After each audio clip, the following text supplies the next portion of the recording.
Buga Bandim. Se inscreva. Bora pra aula então?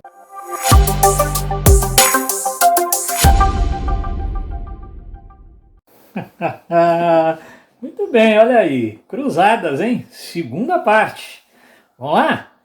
Então, olha, eu queria chamar a sua atenção para um fato que me obriga a retomar o início do nosso primeiro ano do ensino médio. Quando a gente faz uma introdução à história como ciência, a gente problematiza o seguinte: a história não reconta nenhum fato, mesmo porque é impossível recontar a história tal qual ela se deu. A história interpreta o passado e muitas vezes o historiador nem faz muita questão de interpretar, ele próprio fabrica o passado. A gente viu no início da nossa caminhada sobre a história o que são as historiografias, suas limitações, suas potencialidades. Muito bem, eu vou aproveitar o tema cruzadas para pegar de novo isso com você. Veja só, o que seriam as cruzadas sob o olhar muçulmano? Quando nós conceituamos na aula anterior as cruzadas, nós falamos de um movimento de saída, o europeu indo retomar o que lhe pertence. Pois é, o que seria um cruzado sob o olhar de um muçulmano que há 400 anos, pelo menos, ocupa aquela terra e agora vê chegar cavaleiros armados até os dentes, com espadas, cortando a cabeça de seus filhos, matando suas mulheres, incendiando suas cidades, saqueando seus tesouros, porque Deus é amor. Entende? Então, é sempre muito oportuno, ainda mais quando se trata do Enem, que tem entre as habilidades e competências marcado em conteúdo programático, que precisa testar se o aluno consegue trabalhar com relativizações culturais, compreender diferentes pontos de vista sobre um mesmo fato histórico. Tá aí.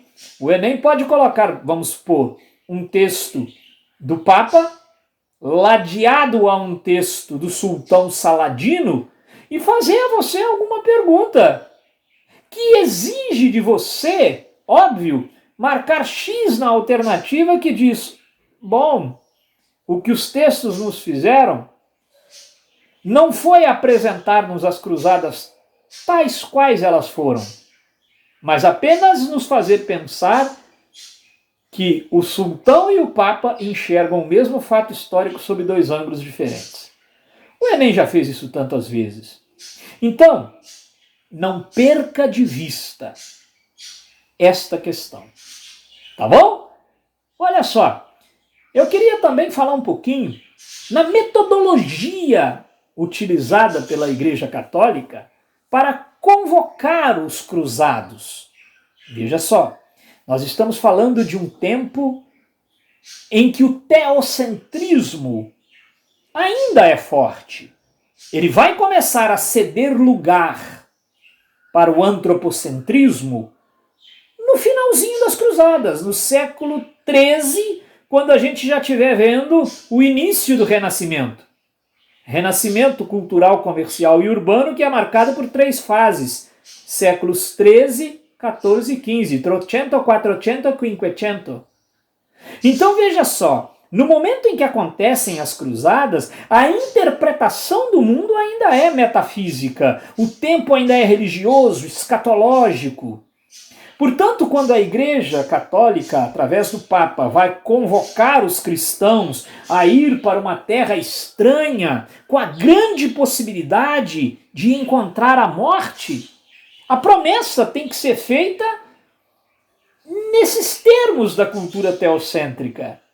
Então, o Papa vai proclamar que morrer como um cruzado é a garantia do perdão dos pecados, é a salvação eterna.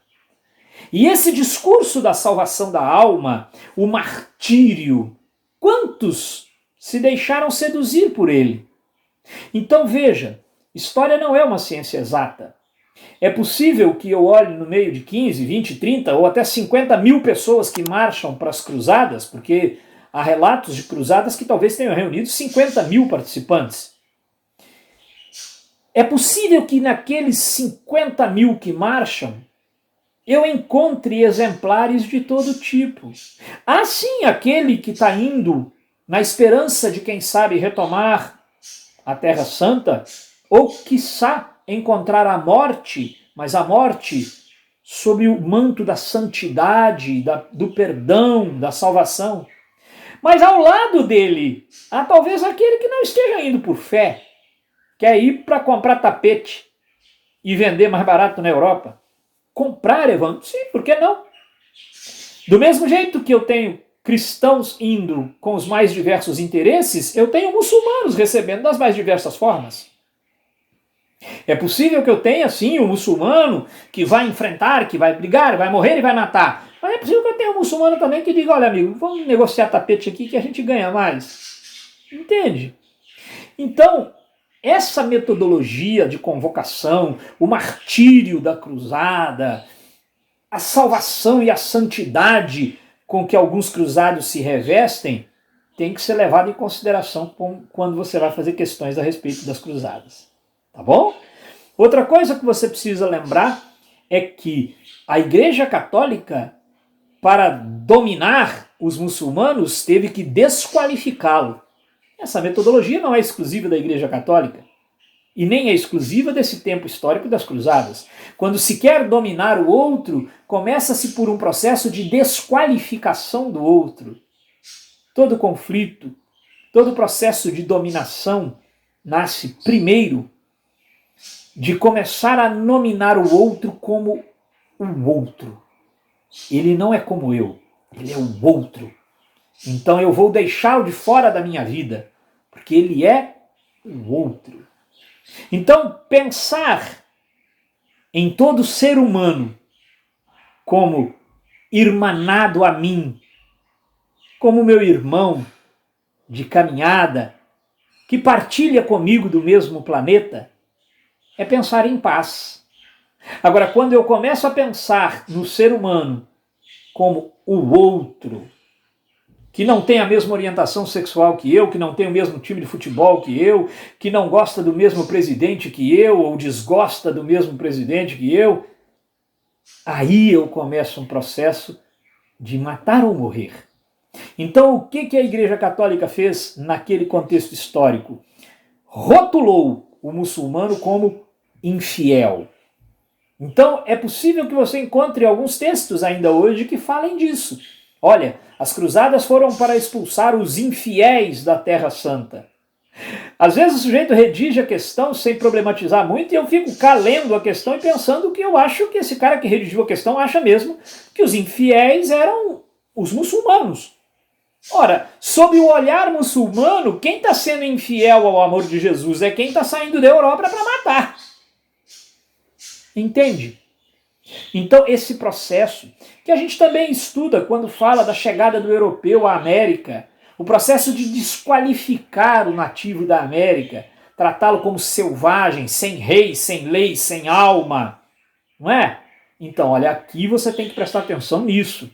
Essa coisa de os infiéis. Pode ser que a questão nem problematize isso, mas pode ser que justamente a questão seja a problematização desse conceito.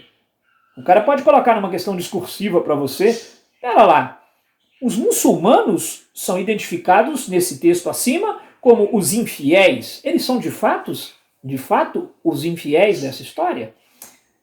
Problematize. Essa é uma habilidade importante. Bom, eu coloquei aqui uma curiosidade, né? Porque sempre que a gente está nessa aula tem aquele menino que começa, Evandro, mas que hora que você vai falar dos cavaleiros templários?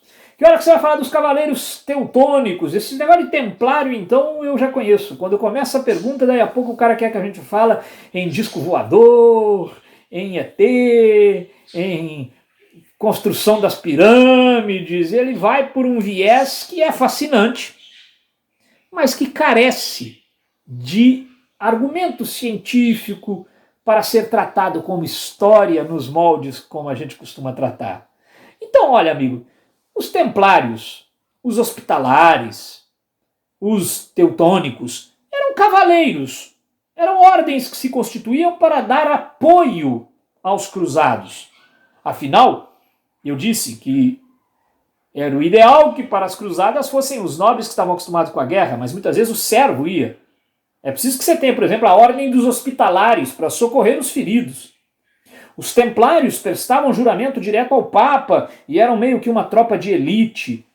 Mas daí a imaginar os templários como sendo conspiradores, como detendo uma série de segredos e mistérios. E aí a gente vai para a Terra Oca, para a Terra plana. Daqui a pouco a gente está em Hogwarts jogando Harry Ball. Então não morra, minha filha. Tá bom? Eu encerro preparando você para a terceira parte, dizendo o seguinte: muitas vezes a gente mira no que vê e acerta no que não vê.